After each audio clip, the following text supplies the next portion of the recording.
Tombé des rideaux de la 39e plénière IDAC qui avait une épineuse question, l'avenir du secteur artisanat minier face à la création de l'entreprise générale du cobalt. À l'issue de 2 jours, les travaux se sont poursuivis de la plus belle des manières. Les panélistes ont orienté leurs préoccupations ou leurs recommandations à 90% à l'entreprise générale du cobalt. Pour ce faire, nous recevons dans cet entretien exclusif le directeur général adjoint de l'EGC. Avec lui, nous allons essayer de parler de la participation remarquable de cette société. Monsieur Lisée Gazadi, bienvenue dans cet entretien. Merci beaucoup. Déjà, sans plus tarder, quelle était votre réaction quand vous avez su que la 39e plénière de l'IDAC devrait parler de votre entreprise?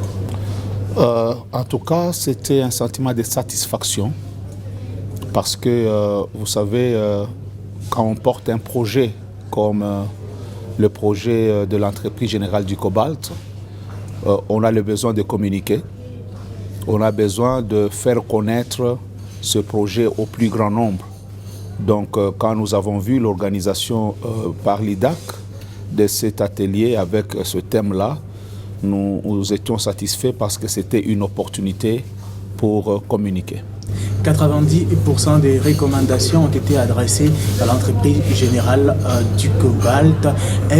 Ces dernières sont-elles fondées ou bien la plénière a exigé les étoiles? Non, c'est fondé. C'est fondé. Vous savez, quand il y a des réformes, c'est tout à fait normal que les gens se posent des questions. Et je pense que les soucis des uns et des autres, c'est de voir l'entreprise générale du cobalt réussir. Alors, quand il y a des recommandations, d'abord, le fait qu'il y a eu beaucoup de recommandations adressées vers EGC démontre aussi l'intérêt de toutes les parties prenantes sur ce projet. Donc, je pense que c'était compréhensible. Au début de ces assises, on a un tout petit peu vu l'Assemblée qui était un peu méfiante face à l'entreprise générale du cobalt. En quelques lignes, quel sera l'apport de votre société, surtout dans la communauté, plus particulièrement auprès des creuseurs qui se voient toujours dépouillés? Oui, en parlant des creuseurs, je pense que EGC est la réponse qu'il fallait. Écoutez, déjà, il faut remettre les choses dans le contexte. Nous sommes ici en train de parler d'une substance minérale qui est stratégique. Nous avons tous, il y a une semaine, suivi la COP26, là où la RDC s'est présentée comme État-solution suite aux questions de transition énergétique. Et État-solution parce que nous avons les forêts, mais nous avons aussi les substances dont on a besoin pour la fabrication des batteries. Le cobalt est un élément essentiel dans la fabrication des batteries et donc il est tout à fait nécessaire que la RDC, qui est le premier producteur de cobalt, la RDC qui détient les plus grandes réserves de cobalt, puisse essayer de trouver son avantage, son profit par rapport à cette substance. Mais devant cette réalité, vous allez voir que 80% de ce cobalt qui est produit par la RDC l'est fait par des entreprises, donc par les industriels qui ont des droits, qui le font dans la légalité. Et donc, quand ce cobalt est exporté, il n'est pas nécessairement un estampillé congolais. Et il ne nous reste que 20% qui sont d'origine artisanale sur lesquels l'État pourrait s'appuyer. Et donc, vous voyez, quand on a une substance comme celle-là, il est tout à fait normal. Et d'ailleurs, recommandé dans tous les États du monde qu'il y ait une réglementation qui puisse permettre à ce que l'État puisse tirer avantage de sa position stratégique. Nous avons déclaré, la RDC a déclaré le cobalt comme étant substance stratégique avec le coltan et le germanium, mais le cobalt étant à la une, il faudra que la RDC puisse tirer avantage de cela. Donc je remets les choses dans le contexte. C'est ce qui a conduit à ce que l'État puisse créer l'entreprise générale du cobalt pour contrôler l'artisanat du cobalt qui souffrait de beaucoup de maux. Je reviens maintenant à votre préoccupation. Tout le monde a peint un tableau pas luisant de l'artisanat, la fraude multiforme, les mauvaises conditions du travail, les droits de l'homme qui ne sont pas respectés, manque d'application des prix équitables, manque de traçabilité, ainsi de suite, qui font que ce cobalt n'a pas une bonne réputation.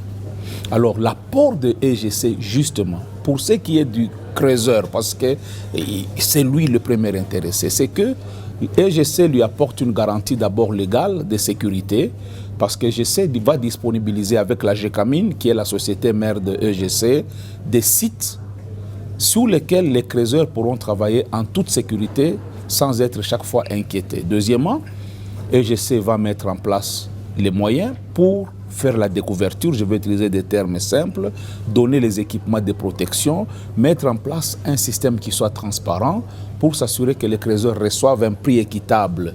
Là où on ne fraude pas sur le poids, on ne fraude pas sur la teneur, et donc le revenu du creuseur va augmenter. Les chiffres actuels nous montrent que nous pouvons multiplier le revenu actuel du creuseur au moins par 2,5. C'est déjà un bon début. Voilà. On peut passer à une autre question, ce qui concerne cette fois-là, nous savons tous que l'EGC est maintenant les cordons du cobalt. Or, nous savons que l'entreprise qui détient les monopoles est faiseur du prix. Cependant, les prix est une donnée du marché. Est-ce que cette exclusivité ne va pas enrichir EGC au détriment des creuseurs? Non, déjà, premièrement, EGC ne va pas fixer le prix. L'État a créé l'autorité de régulation des substances minérales stratégiques. C'est cette structure qui va fixer le prix en tenant compte du marché international. Deuxièmement, l'État ne peut pas voler sa propre population.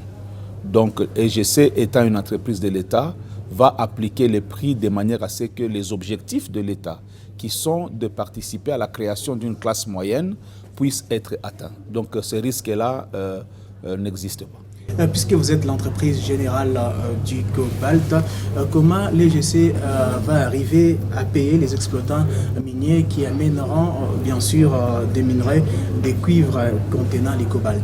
Donc nous disons que généralement les minerais qui sont produits c'est de l'électrogénite, donc il y a du cobalt, mais il y a toujours du cuivre contenu.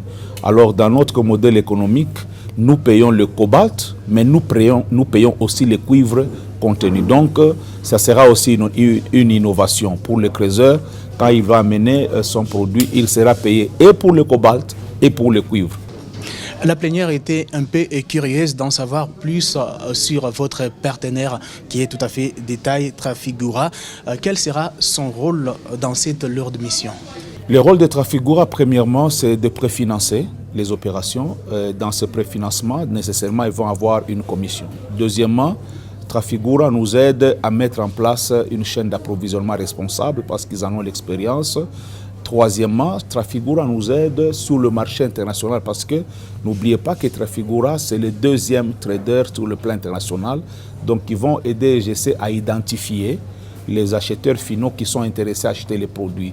Et donc, nous aider à ce que EGC puisse vendre son produit à meilleur prix.